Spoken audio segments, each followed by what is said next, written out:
पतित है, इससे बुरके और इसमें क्या।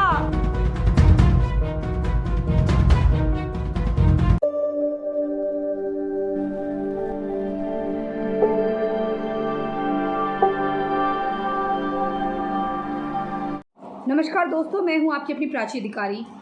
कश्मीर फाइल्स देखने गई महिला मंडल की सभी महिलाओं को भगवा रंग का दुपट्टा पहने हुए देख वहां पर उन्हें गेट पे रोका गया और उनसे कहा गया भगवा दुपट्टा उतारें। महाराष्ट्र के नासिक में एक सिनेमा हॉल में द कश्मीर फाइल्स देखने पहुंची महिलाओं के साथ झड़प की घटना सामने आई है। दरअसल इन महिलाओं ने भगवा दुपट्टा ओढ़ रखा था, जिसे थिएटर कर्मियों ने हॉल में प्रवेश करने से पहले उतारने को कहा। ज़रूर या तो चाटुकार होंगे इस्लामियों के, या फिर वैसे होंगे जैसे नोएडा में एक थिएटर का मैनेजर था। बताइए, मैनेजर की औकात कि वो मूवी रोक देता है, वहाँ पर बीच में बंद कर देता है। मतलब इतनी औकात है इनकी। काम करते हो अपनी औकात में रख के काम करो, तुम कोई बाप थोड़ी ना थिएटर का नुकसान करोगे। और ज़रूरी है कि तुम्हारे हिसाब से सारी अपीजमेंट की चीज़ होगी। अगर तुम बॉम्ब लगाते हो, जगह जगह जिहाद के नाम पर लोगों को मारते हो और उनकी जगह से, उनकी पवित्र जगह को दोषी करते हो, उनकी ज़मीनें हड़पते हो, उनको वहाँ से भगाते हो, तो तुम्हारे खिलाफ सच भी ना बोलें। सच बोलना भी गुनाह है। भगवा पहना के ही लोगों को मारते हो ना, जब आईसिस वगैरह में मारते हैं। आप कहोगे वो मुसलमान नहीं होते, तो भैया उनके खिलाफ कभी मार्च निकालते तो तुम्हें देखा नहीं कि हाय हाय बोको हराम, हाय हाय लश्कर ए तोयबा, वहाँ तो करते नहीं हो। तो महाराष्ट्र के नासिक में सिनेमा घर में ये मामला सामने आया। थिएटर कर्मियों ने हॉल में प्रवेश करने से पहले उसे उतारने को कहा। और भैया फिर ये कहेंगे बुर्खा और हिजाब। भैया तुम्हारी आइडेंटिटी छुपती है उससे। तुम कौन हो? तुम अपने घर में किसी को भी ऐसे छुपे हुए मुंह से आने देते हो क्या? चोरी करिए जो मुंह छुपाएं, इसी के आड़ में बॉम्ब फेंक रहे हो। ये दुपट्टा है, तुम भी हरा दुपट्टा डाल लो अपने गले में, काला दुपट्टा डाल लो, उससे दुपट्टे से कोई वो नहीं है। नका ये पूरा बंद गोभी बनने को थोड़ा कहा चिमकादड़ जैसा, जिसे थिएटर कर्मियों ने उतारने को कहा। फिर महिलाओं ने इस बात पर आपत्ति जताई और मामला हाथापाई तक पहुंच गया। हालांकि पुलिस इंस्पेक्टर प्रमोद चमान ने बताया कि सिनेमा हॉल में जो विवाद हुआ था, इसके बाद वह समाप्त हो गया। अब सब कुछ सामान्य है। एक महिला ने न्यूज़ एजेंसी एनआई को बताया कि महिला मंडल की सभी महिलाओं ने भगवा रंग का दुपट्टा पहन रखा था, लेकिन उन्हें गेट पर ही हमारा दुपट्टा उतरवा दिए। वहीं अन्य महिलाओं ने बताया, महिलाओं ने द कश्मीर फाइल्स दिखाने वाले ग्रुप ज्वाइन किया था। चूँकि इस ग्रुप के पास पहचान के लिए कोई बैज या प्रतीक नहीं था, तो ग्रुप के हिस्से के रूप में पहचान के तौर पर वो भगवा दुपट्टा सबको दिए गए था। इसलिए इसके अलावा इसके पीछे और कोई मकसद नहीं था। लेकिन क्यों? हम हिंदू हैं, हमारा भगवा पवित्र है, इससे बुरके और इसमें क्या कंपैरिजन है? इसमें तो कोई कंपैरिजन है ही नहीं। एक पूरी पहचान छुपा देता है, उसके पीछे रफ़ीक है या रफ़िया हमें क्या मालूम। वो तो नकली ब्रा भी पहनते हैं, आईसिस के आतंकवादी भी पहनते हैं, बहुत लोग पहनते हैं। फिर कह देंगे अरे वो तो हिंदू थे, ये तो, क्योंकि इनको तो हर चीज़ में भैया स्टेट ऑफ डिनायल, इनका ना जाने कब जाएगा। अब तो पूरी दुनिया समझती है कि स्टेट ऑफ डिनायल है। इनके तो वीडियो भी लोग को पता है कि कैसे 2-2 कौड़ी के लोग बना रहे हैं। अच्छा, तो इनका कुछ नहीं मालूम। ये तो इनके बोलने का तरीका है, मुंह इतना निकला हुआ चोंच की तरह बातें करेंगे। गंवार तो लोग बोलते दीदी तो गंवार है बिल्कुल।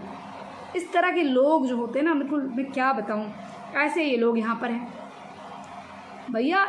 या तो कोई भगवे से मुंह पूरा ढककर आ गया हो, तब तो तुम कहो कि हाँ पहचान में नहीं आ रहा है कौन उसके पीछे रमेश है या रश्मिका है, तब तो तुम कहो।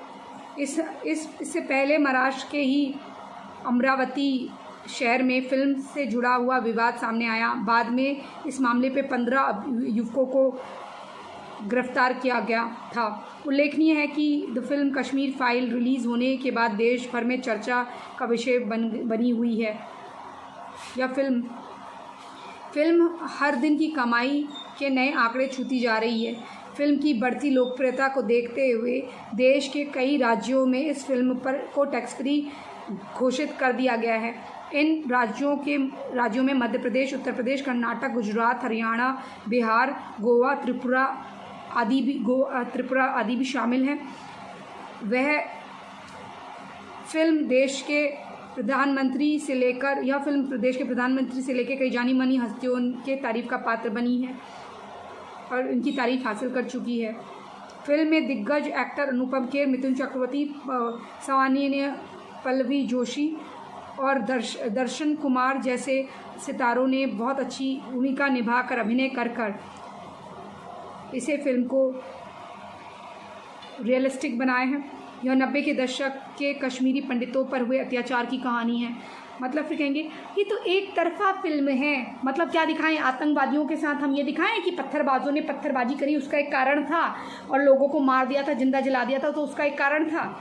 फिर एक आध नाम होंगे, उनको इतना बड़ा बना देंगे उन नामों को, और मतलब कोई तो घर छोड़ के नहीं गया है, वो बाकी कब्जा करके उनके घरों में बैठे हुए हैं। लेकिन हाँ, फिर कहेंगी अब सुन गंवार औरतें, ये है इनका।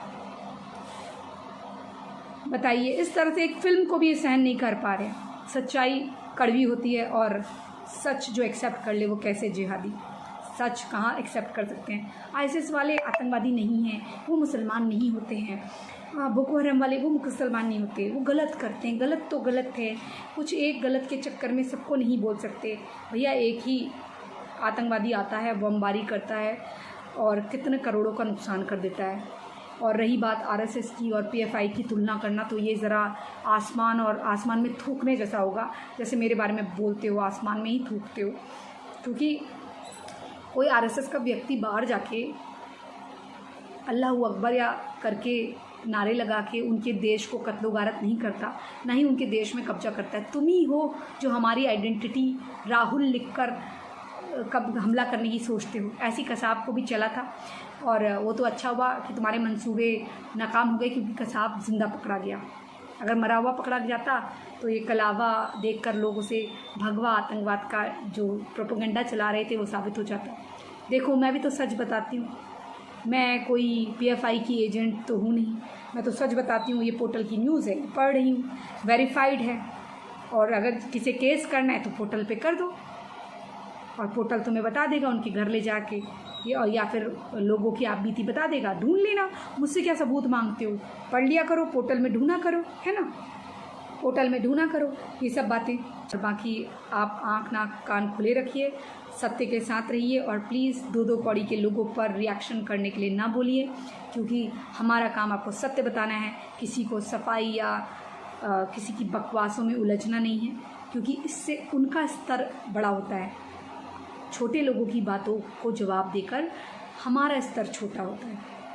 तो हम जब बात करने लायक हैं और हमारा तीर निशाने तक जा रहा है, ये आपको समझना चाहिए।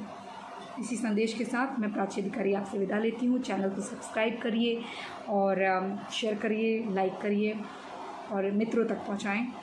और यही मनोकामना के साथ मैं आज आपसे विदा लेती हूँ।